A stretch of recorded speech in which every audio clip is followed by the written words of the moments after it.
Good afternoon, everyone. Thank you so much for joining us. My name is Darian Jones. I'm the Caregiver Education and Digital Specialist at Care Partners. We have another very special guest today for our Hot Topic Live segments. We're going to be talking about a really important topic today. It's healthy eating for seniors.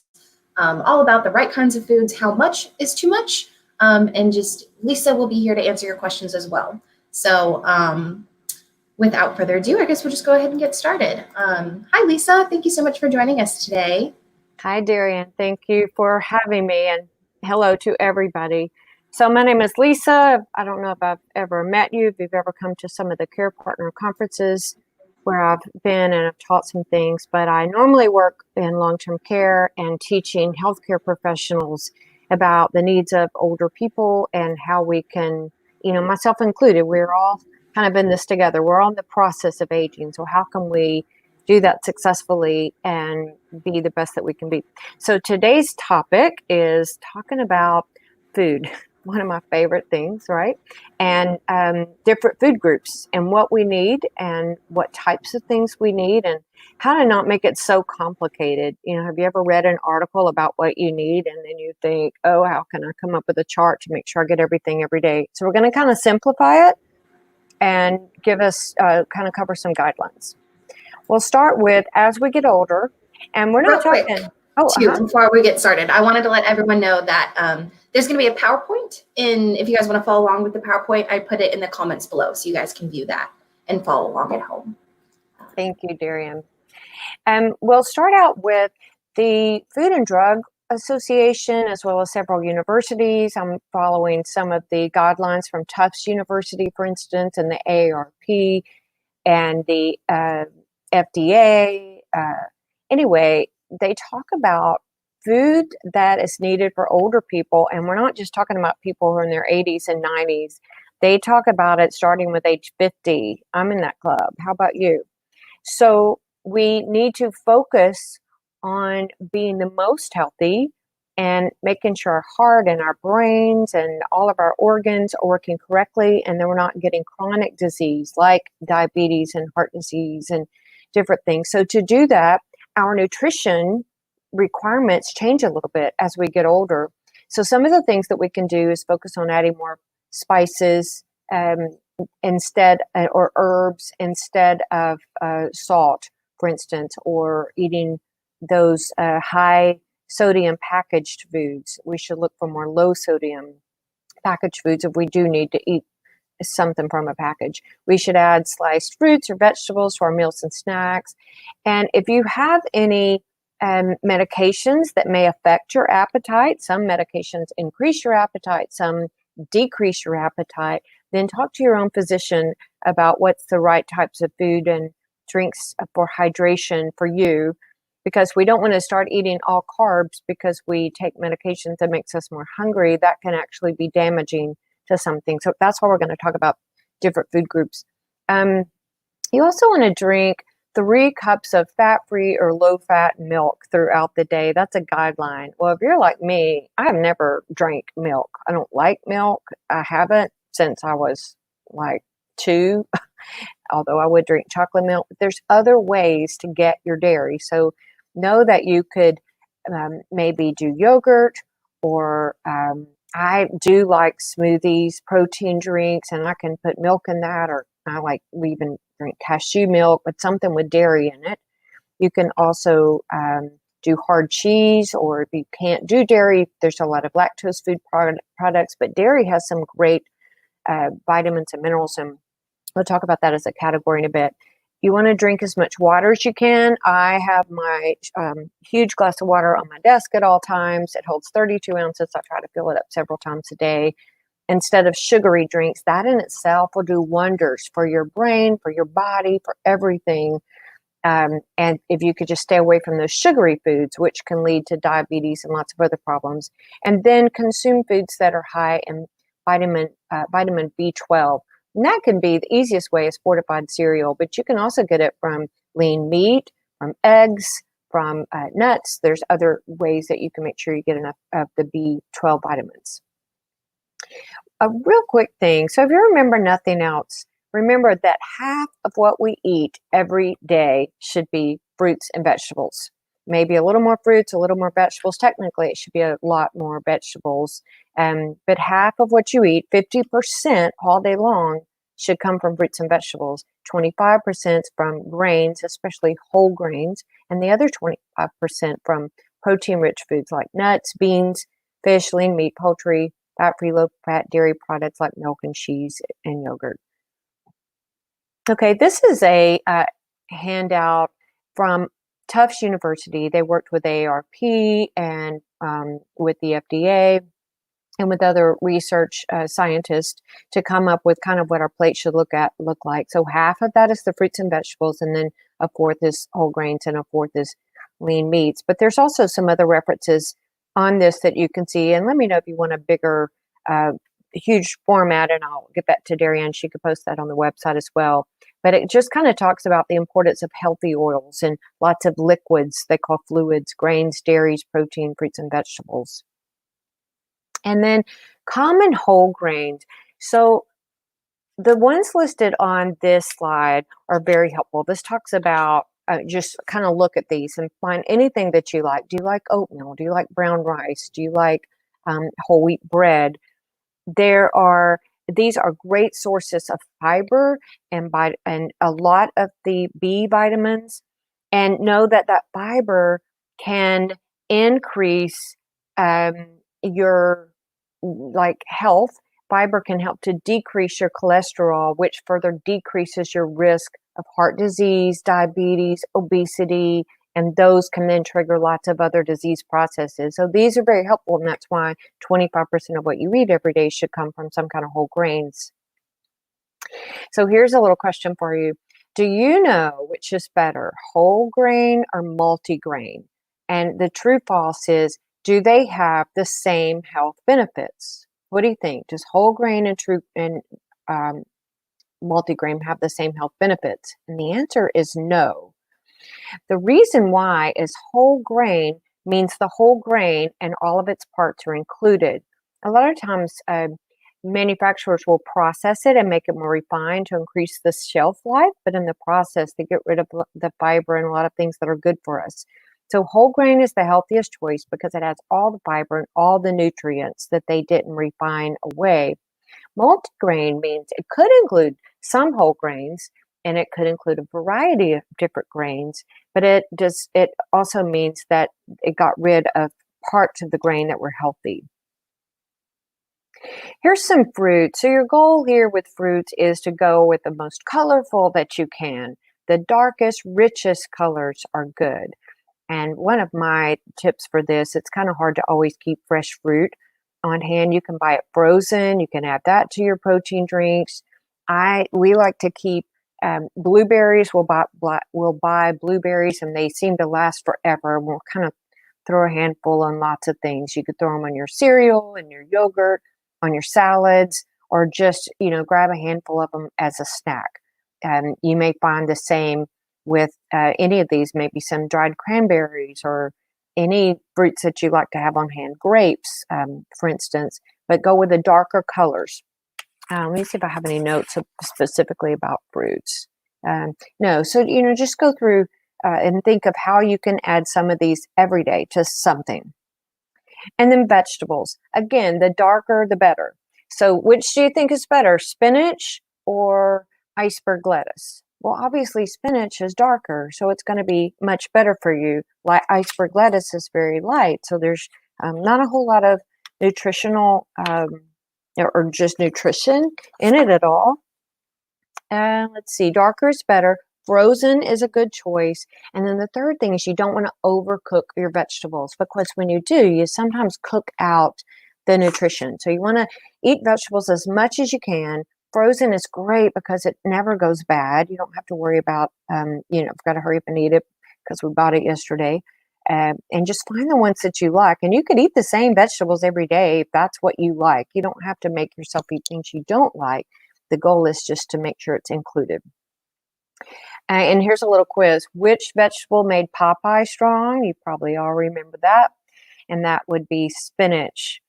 And it doesn't give us superhero powers, but it does some other things. It increases your vitamin. It has a lot of vitamin C, a lot of vitamin K. The only thing about vitamin K is if you're taking any medications that are blood thinners because of a cardiac disease, you want to talk to your doctor about how much vitamin K you can have, because it's also a clotting type, has a clotting function, which is great if you're not taking a blood thinner. But it could contradict that. But vitamin C, we need that to repair our injured bone tissues. And then vitamin K helps us to produce osteocalcin, and that's what attracts calcium to the bone tissue. If we didn't have vitamin K, we would have like our bones would be like chalk.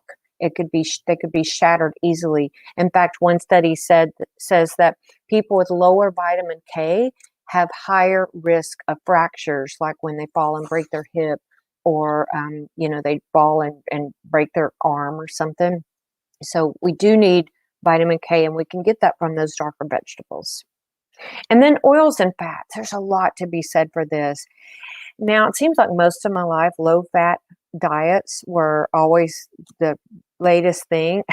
Well, it turns out we need fat. We need good fats, though, and there's some list on this slide. If you're following along, or pin it for later. It includes canola, corn, olive, for instance. Those are vegetable fats.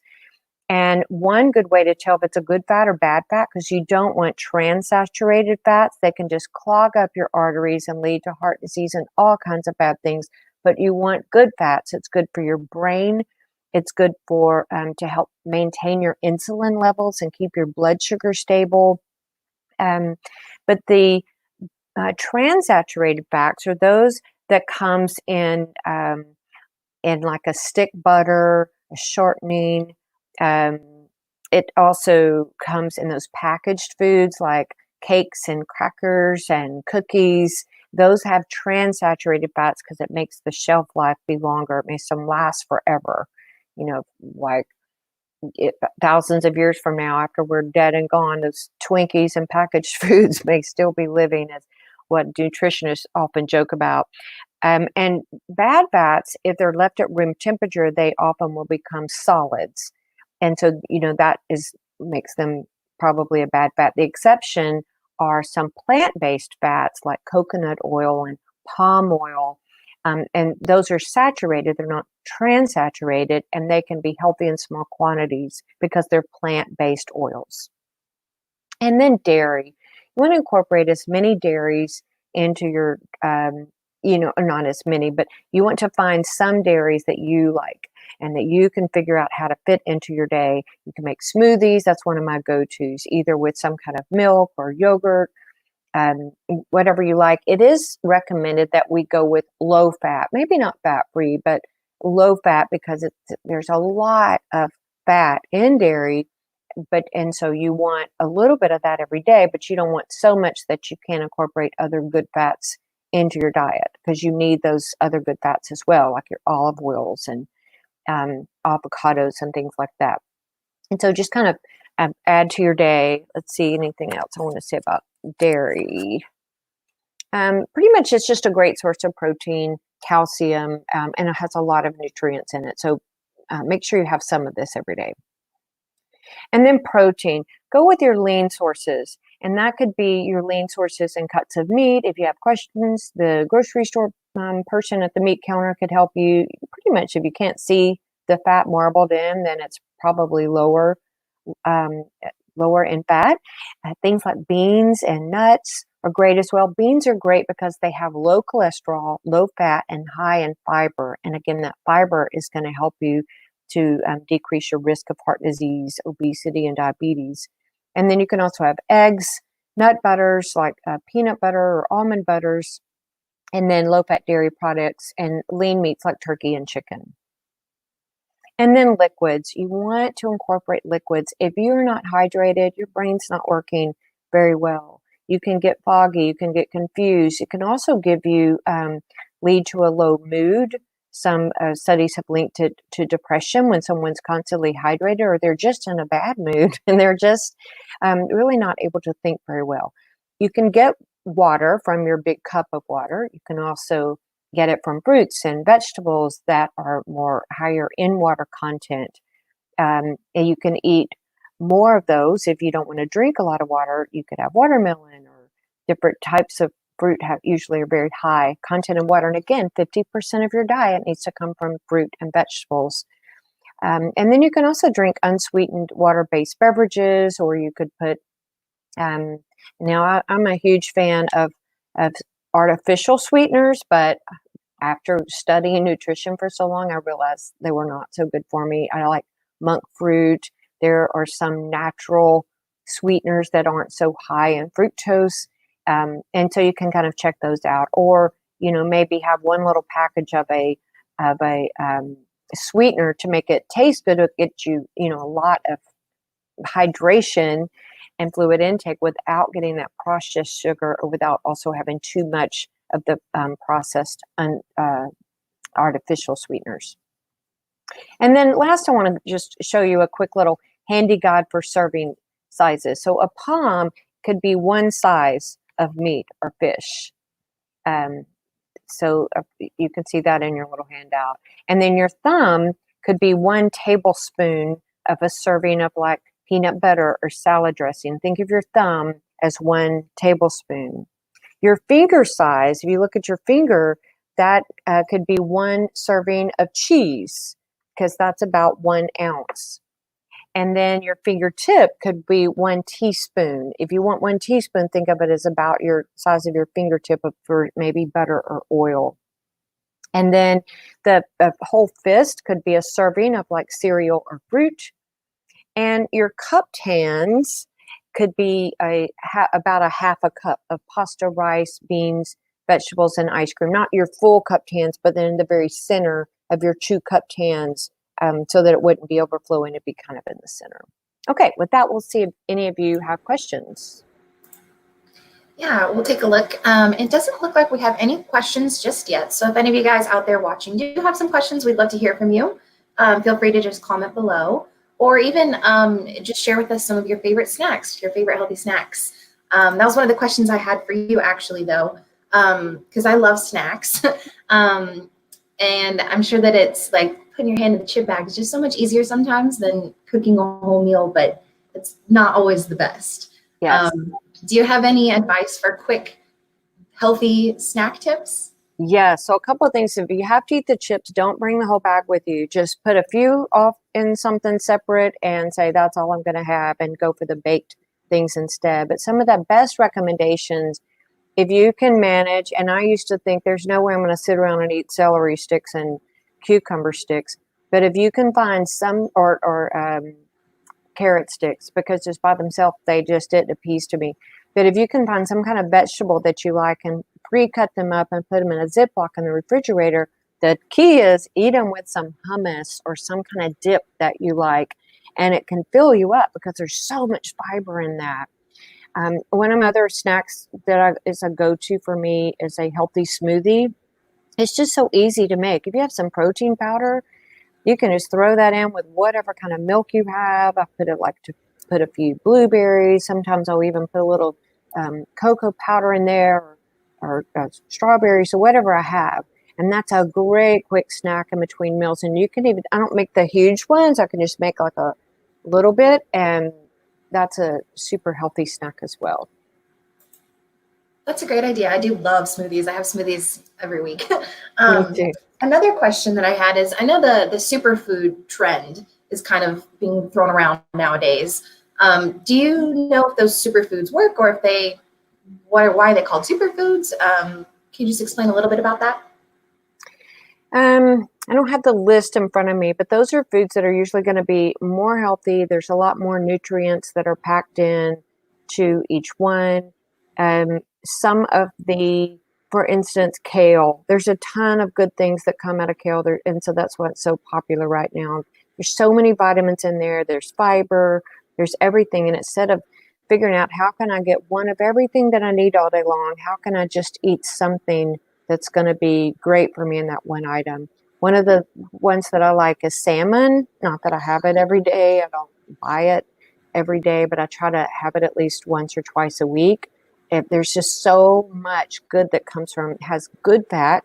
I honestly feel like it helps my brain to function. And and then it has everything else that's good. So if you like, I could come up with a list of different superfoods for you, but I don't have that right here with me. I can include that in the blog post. So we're going to upload this video to the Care Partners website, and we'll put it on the blog, and there'll be some more additional resources there. So be sure to check that out later. Another question that I was thinking about. So you talked a bit about dairy. One of my favorite things is cheese. Is that considered a good kind of dairy, or? Yes, just you want to eat it in moderation. So like if I sat and ate this huge block of cheese, there's some reasons that that might not be good for me. It would be just having too much of my total percent of everything I ate in fat, because it is very high in fat. But a cube of cheese here and there goes a long way. Or just say I'm going to have 3 ounces or 2 ounces or whatever in my whole day. I mean, I could easily eat cheese for breakfast, on something for lunch, and then again for dinner. So I just want to, it's just all about moderation with cheese, but it's a great source of dairy. You need to get dairy in all day. Just like you're not going to drink 2 gallons of milk, but you need dairy. Cheese is so good for you, but assuming that you could handle, dairy and that you're not lactose intolerant, just moderation. And I think that's another really important piece of everything is the portion size. And that is something that I'm working on. Yes, me too. And another thing, I guess this would be my last question. Is it better to have a set number of meals every day or kind of snack throughout the day? Or does it kind of just depend on each great person? question. I just taught a course about disorders of the esophagus, for instance, and this is really on my mind. It's better for us as, let's just say, over 50. It's better for all of us, really, it's popular to call it grazing now, but to figure out how can I have 6 small meals. It's better for your stomach. It's better for your digestion. It's better for your insulin levels. There's so many things that is so helpful if you're getting like a little meal for breakfast, and then around 10:30 you have something else, and then around 1 you have something else. And so it's just break up all the food you're going to eat into 6 small meals every day. You'll have a decreased risk of GERD, gastroesophageal reflux disease. You'll feel better. You won't have your stomach growling. It's just better. Lots of great advantages for eating small meals. Yeah, that's some really great advice. Thank you. I've heard that it can kind of help with boosting your immunity, or not that, your metabolism. Yes. Well, yeah. You don't want to be starving. And then now some people do and there are some advantages to the intermittent fasting, but that's another thing. And you really should be under a doctor's supervision for that, because it's not good for everybody. And usually you're asleep most of that time, but you want to keep some, and we refer to it as gas in your tank. You don't want to run on empty all day long and you get to where you can't see and you can't think and you can't function and then finally eat. But it is good to keep your metabolism up and kind of keep gas in your tank all day long. Well, we really do appreciate you taking the time to share with us this really important and helpful information.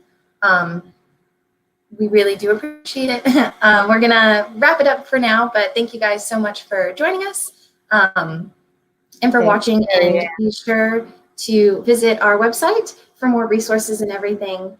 We're going to say goodbye to Lisa for now, but thank you again. Bye. And then real quick, I just wanted to let everyone know that we would love to hear from you guys. We really, really miss you guys. And we just found out that we're going to be extending our the suspension of our in-person programming. So we won't be having any of our in-person programs until at least May 31st. But we'll be continuing to bring you these online hot topics. And you can also visit our website for the in-home gathering place activity guide. So we've been updating that every week. You can download it, and it has a bunch of activities and puzzles and coloring things that you can do at home with your loved ones. And other than that, I think that's everything. So we'd love to hear from you guys. Send us your pictures and your videos and just let us know how you guys are doing. We will be back again tomorrow with another topic. So we'll see you then. Enjoy the rest of your day.